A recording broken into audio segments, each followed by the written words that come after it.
இன்றைக்கி நம்ம பார்க்க போகிறது என்னென்னா, சியோலில் எப்படி மெட்ரோ ட்ரெயின் ஏறி இறங்குறது இதுதான் நம்ம பார்க்க போகிறோம். ஸோ இந்த இடத்துக்கு பேர் வந்து Jamsil, one of the prominent place in Seoul, like Gangnam மாதிரி. நீங்கள் சியோலில் மெட்ரோ ட்ரெயின் நீங்கள் வந்து ட்ராவல் பண்ணணுன்னா இந்த மாதிரி டி மணி கார்டு, இந்த கார்டோட பேர் டி மணி கார்டுன்னு சொல்லுவாங்க.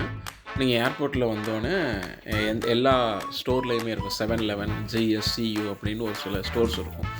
ஸோ அந்தந்த ஸ்டோர்ஸில் நீங்கள் வந்து வாங்கிக்கலாம். ஸோ கார்டோட விலை வந்து 4000 வான்னு ப்ளஸ்ஸு நீங்கள் ஒரு 5000 வானுக்கு ரீசார்ஜ் பண்ணிக்கணும். மொத்தம் 10,000 வான் செலவு பண்ணுற மாதிரி இருக்கும். ஸோ அதுக்கப்புறம் நீங்கள் இந்த மாதிரி எந்த எலிவேட்டரில் போனாலும் ரைட் சைடு நிற்கணும். சீக்கிரமாக போகிறவங்க அவங்க வந்து லெஃப்ட் சைடில் போயிட்டே இருப்பாங்க. இது வந்து கொரியாவில் யாருமே சொல்லப்படாத ஒரு ரூல்ஸ். பட் அங்கே ஒருத்தர் லெஃப்ட்டில் நிற்கிறாரடா, அது என்ன அப்படின்னு கேட்டிங்கன்னா, அது வந்து நம்ம நெவர்மைண்ட். ஒவ்வொரு ஊருக்கும் ஒவ்வொரு விதமான ஜந்துக்கள் இருக்கும். ஸோ அப்படி நம்ம நெவர்மைண்ட் பண்ணிடுவோம். அவர் இந்த ஊருக்காரங்களால கெத்தாக நிற்கிறாரு. ஸோ நம்மளால் அது மாதிரிலாம் நிற்க முடியாது. கட்டை எடுத்து அடின்னு அடிச்சிடுவாங்க. ஸோ நம்ம அப்படியே போகிறோம். அப்படியே போயிட்டு நம்ம இப்போ எங்கே போகிறோம் அப்படின்னா கங்னம் போகிறோம்.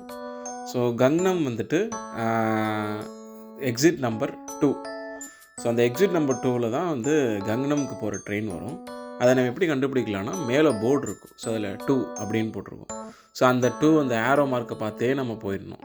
இங்கே வந்து நம்ம இன்னொருத்தவங்களோட தேவை, இவங்கள்ட்ட யார்கிட்ட கேட்டு போகிறது, எந்த ஒரு எதிர்பார்ப்புமே தேவையில்லை உங்களுக்கு. ஜஸ்ட்டு நீங்கள் எந்த இடத்துக்கு போகிறீங்க, அந்த இடத்துக்கு போகிற ட்ரெயின் எந்த லைனில் வருது அதை மட்டும் நீங்கள் தெரிஞ்சுக்கிட்டால் போதும். அதை எப்படி தெரிஞ்சுக்கணும் அப்படின்னா, இதுக்கு முன்னாடி ஸ்கேன் பண்ணிடணும். நம்ம இந்த மாதிரி ஸ்கேன் பண்ணிட்டு போயிடலாம். ஸோ இப்போ அதை எப்படி தெரிஞ்சுக்கலாம் அப்படின்னா, ப்ளே ஸ்டோரில் சியோல் சப்வே அப்படின்னு ஒரு ஆப் இருக்குது. அந்த ஆப்பை நீங்கள் டவுன்லோட் பண்ணிட்டு நீங்கள் எந்த ஊருக்கு போகிறீங்க அப்படிங்கிறதெல்லாம் தெரிஞ்சுக்கலாம். இந்த அண்ணாத்தை யாருன்னு தெரியுதா?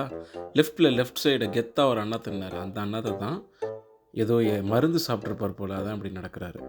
ஸோ அது ஓகே. இப்போ வந்து நான் என்ன சொல்லிட்டு இருந்தேன், சியோல் சப்வே ஆப்பு. ஸோ அந்த ஆப்பை நீங்கள் டவுன்லோட் பண்ணிட்டு நீங்கள் எந்த ஊருக்கு போகிறீங்க அப்படிங்கிறத அதில் இருக்கும்.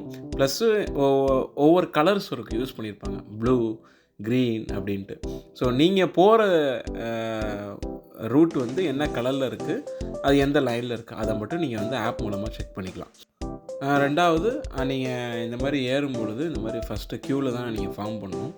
சும்மா அந்த மாதிரி கூட்டமாக நிற்கிறது கேட்டுக்கு முன்னாடி அந்த மாதிரிலாம் எதுவும் பண்ணக்கூடாது. இங்கே பார்த்தீங்கன்னா பீப்புள்ஸ் அவங்களாவே ஆட்டோமேட்டிக்காகவே எல்லாமே க்யூ ஃபார்ம் பண்ண ஆரம்பிச்சிருவாங்க.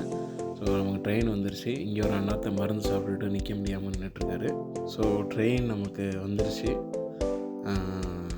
கேட் ஓப்பன் ஆனோடனே ஃபஸ்ட்டு உள்ளே இருக்கிறவங்க வெளியில் வரணும். நம்ம பாட்டும் உள்ளார போகக்கூடாது, அது இங்கே பெரிய பிரச்சனையாகிடும். ஸோ எல்லோரும் வெளில வந்ததுக்கப்புறம் அண்ணாத்தை மருந்து சாப்பிட்றதுனால யாரையும் கண்டுக்கல, அவர் பாட்டும் போகிறாரு. லக்கிலி எனக்கு இன்றைக்கி சீட் கிடச்சிருச்சு. ஸோ அதனால் நான் உட்காந்துட்டேன். மெட்ரோவில் வந்துட்டு ஆரஞ்சு கலரில் சீட்ஸ் இருக்கும். ஒரு 3 சீட் செட்டாக இருக்கும். அந்த லெஃப்ட் சைடில் அங்கே லேடிஸ் உட்காந்துருக்காங்க பாருங்கள். ஸோ அந்த மாதிரி சீட்டில் மட்டும் ஃப்ரீயாக இருக்குன்னு என்றைக்கு எக்காரணத்தை கொண்டு உட்காந்துடக்கூடாது. அது வந்து ப்ரெக்னென்ட் லேடிஸு, வயசானவங்க, அவங்களுக்கான சீட்டு. ஃப்ரீயாக இருந்தாலும் உட்காந்துடாதீங்க. நான் உட்காந்ததில்லை. உட்காந்தா என்ன பிரச்சனை வரும்லாம் என்கிட்ட கேட்காதீங்க, ஏன்னா எனக்கும் தெரியாது. ஸோ இங்கே கொரியன்ஸ்கிட்ட இருக்கிற ஒரு கெட்ட பழக்கம் என்னென்னா, மொபைல், எல்லாருமே மொபைல் நோண்டிக்கிட்டே இருப்பாங்க. அதை பார்த்தே நமக்கே தலை சுற்றுரும். எப்பட்றா நடக்கும்போது போகும்போது எல்லா நேரமும் மொபைலே நோண்டிகிட்ருக்காங்களே அப்படின்ட்டு. ஸோ நான் இப்போ வெளில வந்துட்டோம். ஸோ நீங்கள் அப்படியே வெளில வந்துட்டிங்கன்னா, வெளில வந்ததுக்கப்புறம் இந்த கேட் இருக்கும். இந்த கேட்டில் இந்த மாதிரி கார்டை ஸ்கேன் பண்ணிட்டீங்கன்னா அவ்வளோதான், முடிஞ்சிருச்சு. உங்களுடைய மெட்ரோ பயணம் இனிதே நிறைவடைகிறது. அவ்வளோதாங்க. மற்றபடி பெரிய காம்ப்ளிகேட்டட்லாம் எதுவுமே கிடையாது. ஸோ இன்னொரு என்னென்னா, அந்த ரைட் சைடில் 3 மிஷின் இருக்குது பாருங்கள். ஸோ அந்த 3 மிஷின் தான் வந்து இந்த கார்டு ரீலோடிங் மிஷின். இது நீங்கள் இண்டிவிஜுவலாகவே கேஷ் கொடுத்து அந்த கார்டெலாம் அங்கே ரீலோட் பண்ணிக்கலாம். ரொம்ப ஈஸி தான், ரொம்ப காம்ப்ளிகேட்டட்லாம் கிடையாது. ஸோ அவ்வளோதாங்க. அப்படியே நான் ஸ்ட்ரெயிட் போயிட்டு லெஃப்ட் எடுத்து போனேன்னா நான் கங்னம் போயிடுவேன். அவ்வளோதான். இன்னைய வீடியோ முடிஞ்சிருச்சு. நன்றி.